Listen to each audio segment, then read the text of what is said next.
Bektemir tumanida sodir bo'lgan yong'inga munosabat 12 oktyabr kuni soat 19:40 da Toshkent shahar Bektemir tumani Toshkent halqa aylanma yo'li ko'chasida ochiq maydonda quruq o't yonayotganligi to'g'risida Toshkent shahar favqulodda vaziyatlar boshqarmasiga xabar kelib tushdi.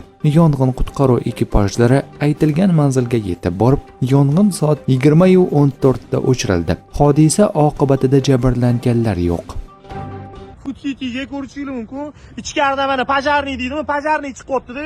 Mana yonib ketibdi dala. Dala yonib ketibdi. Dalani o'chirishga ketishyapti boru.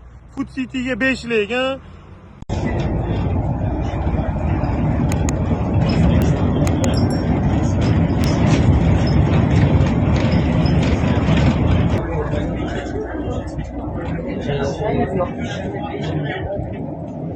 Food City yonyapti, Food City.